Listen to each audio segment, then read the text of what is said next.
So you're thinking about buying an electric car, but you don't understand all the ins and outs about electric vehicle DC fast charging when you're out on the road? I'm going to give you a good primer here. I've been driving electric vehicles for over 6 years, and I think I can give you the information you want. Check it out. First thing we want to look at is who are the major players in the DC fast charging market. There is Electrify America, which came into existence because of the VW Dieselgate scandal. That was part of their settlement, is to build an electric car charging network. There is, of course, the Tesla supercharging network, which is exclusive to Teslas only and is the best network in the nation. However, Tesla just announced they are going to be opening up their Tesla supercharging network to other cars. Now, you're going to have to get an adapter. There's also ChargePoint and EVgo, and one of the new players I've seen is Volta, which has an advertising driven model for making money. Now, if you're going to charge your car, there are three major charging connectors out there. There's the Tesla connector. It's proprietary to Tesla. There is the standard CCS connector that has the top is a J1772 and the bottom is DC fast charging connectors. And then there's CHAdeMO, although CHAdeMO is only really used on the older Nissan Leafs and I think one other car maker. However, CHAdeMO is on the way out. Nissan has announced they're going to be going to CCS. So the two major types of connectors that you will see when you go to charge are the Tesla connector and the CCS.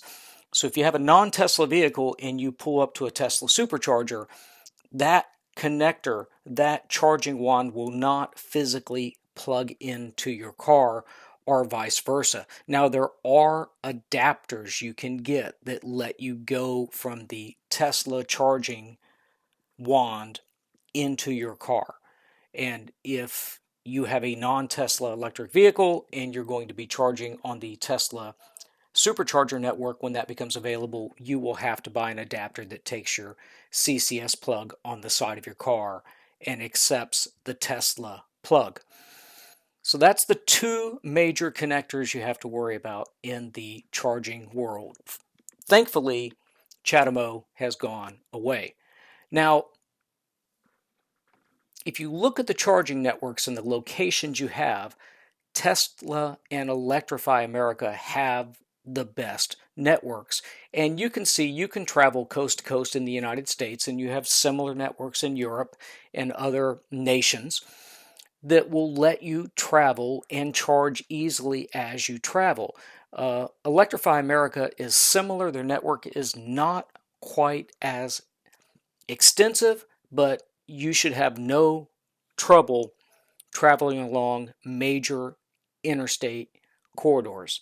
I have used the Electrify America network to travel from Houston to beyond San Antonio and from Houston to Dallas. No problem. So the next question you probably have is, what is the cost of DC fast charging? Well, I can't give you a set number because it varies widely from company to company and region.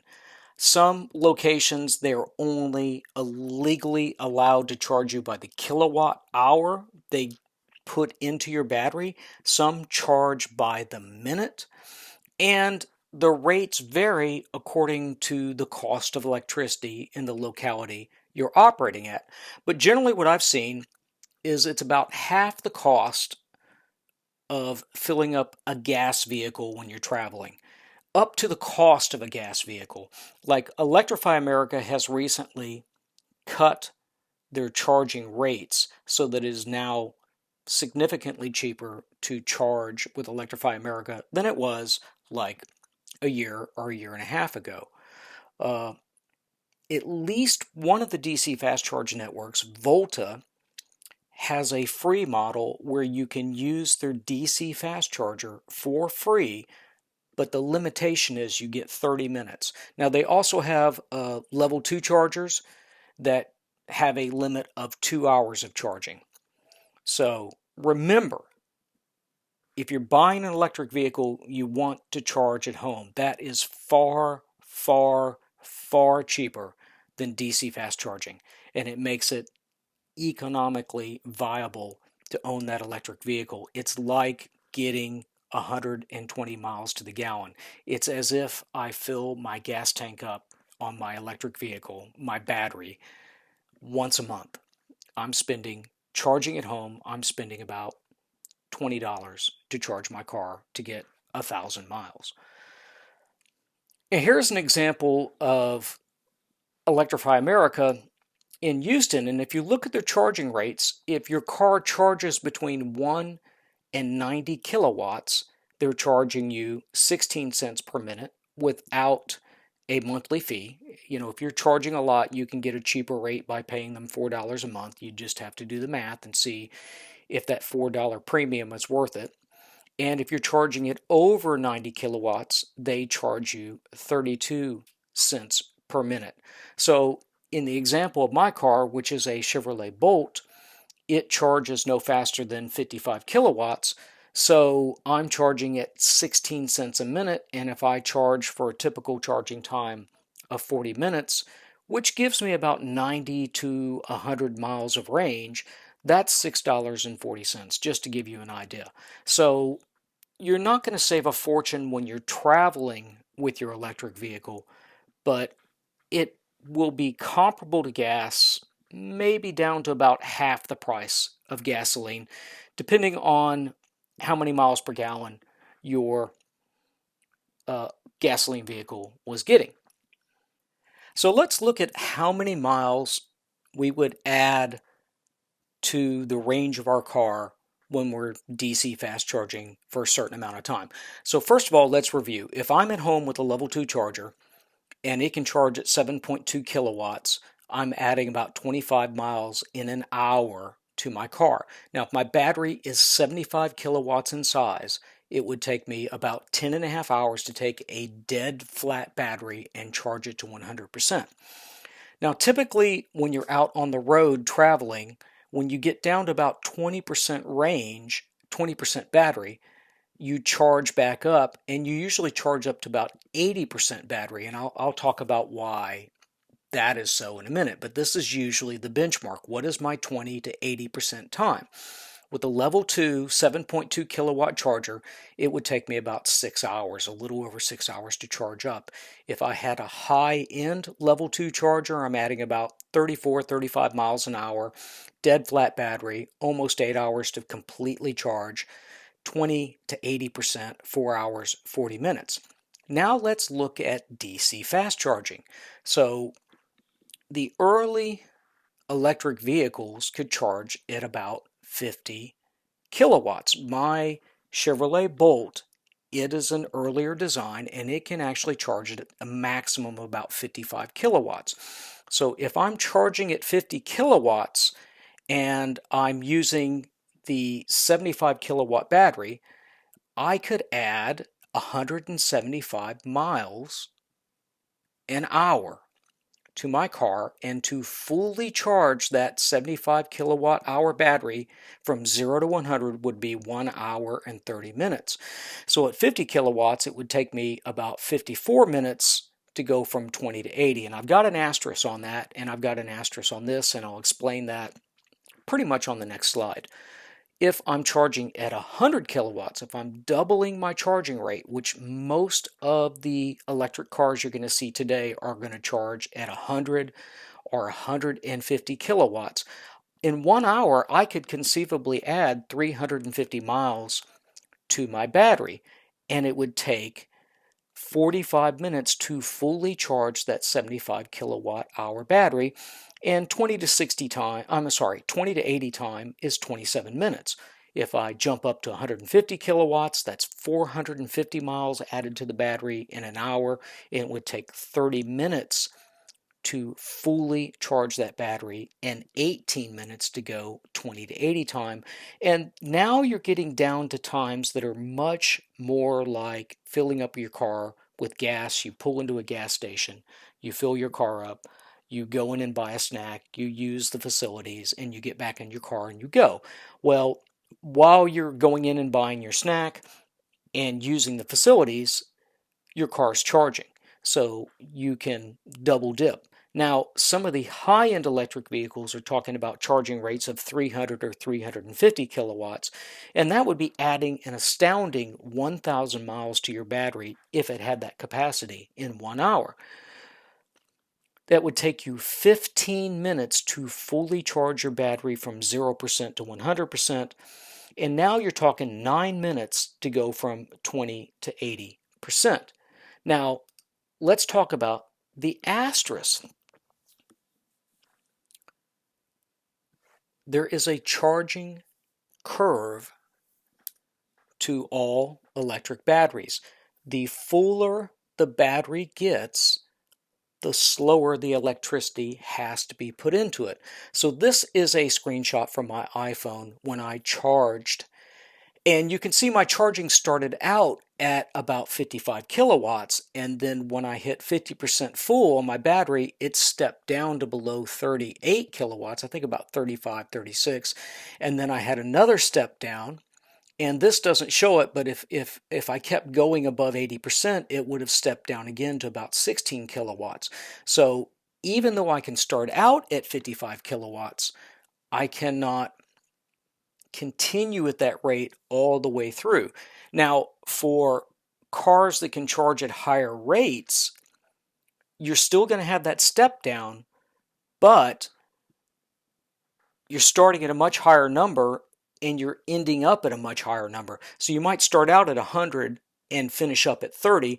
So your average is 60 kilowatts for the whole time of the charging. And that's another reason why you typically only charge up to about 80%, because once you get above 80% battery, you're charging at a much slower rate. So it could take you twice as long to go from 80 to 100 as it took you to go from 20 to 40. So we typically do not charge all the way up to 100% or beyond 80% when you're traveling, just for time purposes. Now, you can see here that there was a software update on my vehicle, and instead of discrete step downs in the charging rate, they made it kind of a constant curve. So as the battery got charged more and more, you could see the charging rate was dropping lower and lower, and that's typically what you would expect.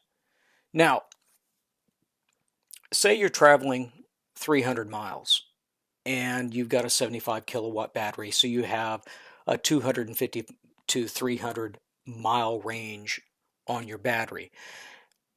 When you're traveling at highway speeds, your efficiency is going to be lower. If it's a bigger vehicle, it's going to be even lower than 3.5 miles per kilowatt hour. Now, what I do when I travel is I get to a good stopping point, I plug in and I charge, and I eat lunch, and let's call the lunch stop a 40-minute lunch break. So in 40 minutes, if I'm charging at an average of 50 kilowatts, I've added 116 miles of range to my vehicle. I've added 33 kilowatts. If my average charging rate is 75 kilowatts, then I've added 175 miles in the same time. And you can see I've added 50 kilowatts. So if your car has a maximum charging rate of 100, you might be averaging 75 kilowatts. And that average will drop if you charge above 80, but adding 175 miles, you're probably going to want to stop before you've gone 175 miles and charge again. So if you have a car that has a range approaching 300 miles and you're trying to drive 300 miles, you're probably going to stop once to charge, and you're going to stop for lunch anyway, so that's typically when you charge, or maybe a late breakfast, or maybe a dinner. Now, if we continue looking at this, if we do a 40-minute stop and we're charging at an effective charging rate of 100 kilowatts, that's 233 miles. We've added 66 kilowatt hours. if I can charge at an average of 150 kilowatts, I have completely filled my battery, okay? And I've added more than my battery's capacity. I've added 100 kilowatts. And if you could charge at the astonishing rate of 300 kilowatts, that would be 700 miles of range added to your vehicle in 40 minutes, or 200 kilowatts. Now, you don't see batteries this big. You see batteries probably between 60, 65, and 100 kilowatts typically. Electric trucks may very well have batteries between 100 and 200 kilowatts just because they're bigger and they're heavier. And if you're going to tow a trailer, you need more battery to have an adequate towing range. So traveling can be as time efficient as with gasoline vehicles if two things happen. You have a big enough battery to say have close to a 300-mile range, and you're charging at 100 or hopefully 150 kilowatts. So definitely look at the DC fast charging rate and look at the overall size of the battery. If you're buying an electric vehicle, it may be very well worth spending the extra money to get the extended range battery if you plan on traveling a lot.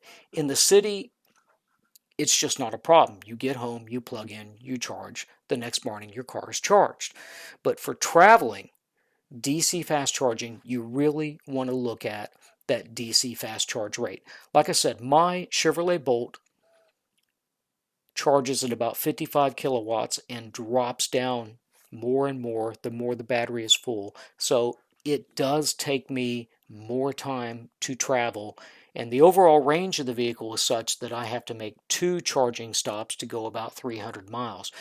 If the car had just a little bit more range than I currently have, I have the early Chevrolet Bolt with a 238 mile range in best conditions. Traveling on the highway at 3.5 efficiency, I'm getting about 190 miles.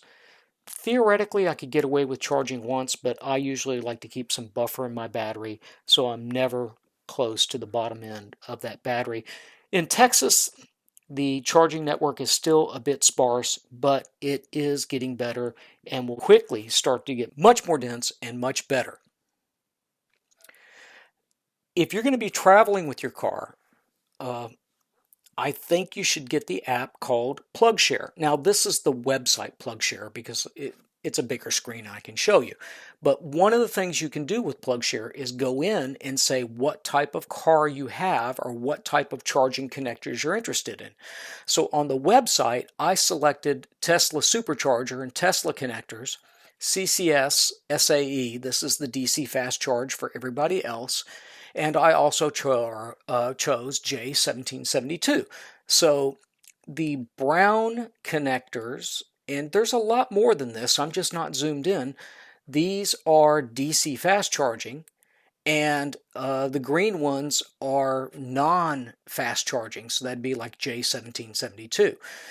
Now, if I just wanted to cut it down to CCS only, and I zoomed in, you can see I can travel across Texas. There are charging stops going up to Dallas, and you can see the different densities. I could go all the way through Louisiana to Florida. I could go all the way to California by following I-10. There are charging stops about every 100 miles or so, maybe a little bit more than that, but they're in very easy reach. So PlugShare lets you choose your type of car, or you can just go in and say, I'm interested in these types of connectors, and it lets you plan trips. Now, another thing you'll notice with PlugShare is you can just pick the charging network you're interested in and only show the chargers for that charging network. Now, PlugShare is the most popular, but there is another app called A Better Trip Planner. So I would have both of those apps on your phone if you're going to be traveling in an electric vehicle. Let's look at a charging session at Electrify America. Electrify America has you plug in first with the combo charging cord for DC fast charging, and then you can initialize the charging either with the Electrify America app or by using a credit card at the charger. So here I'm in the app selecting the particular charger I'm pulled up to, and then I'm going to initiate charging by swiping.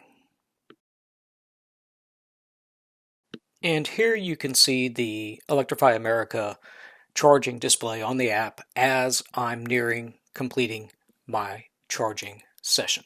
If I'm charging while my car is turned on, my display is a little bit different. On the left, you can see my current range, 95 miles. The center display is my regular driving display, but on the right, I can see my current charging rate, which is 49 kilowatts. So I'm charging at near my maximum charging rate for the Chevrolet Bolt, which is about 55 kilowatts. Now, this Electrify America station can charge at up to 150 kilowatts, and they do have stations that can charge at 300 kilowatts, maybe 350. But I can sit here in the comfort of my car, running my air conditioner with my radio on, doing what I wish as I charge. But instead of sitting in my car while I'm waiting on the car to charge up, I'm going to go get some food. So once I have stopped my charging session, the app will give me a summary, and Electrify America will send me a text message giving me basically an electronic receipt. Volta has a different model for making money with DC fast charging. They use advertising on big screens on their charger, and you get to charge for free, up to a point. Check it out. So I'm launching the Volta app, and I'm zooming in to the DC fast charge station I'm parked at the mall. It's the one in blue. And once I click on that, then I need to hit the check-in button, plug in, and then enjoy 30 minutes of free DC charging goodness.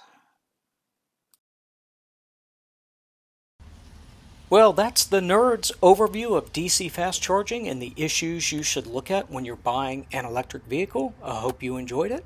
And if you would, hit that like and subscribe buttons. Take care.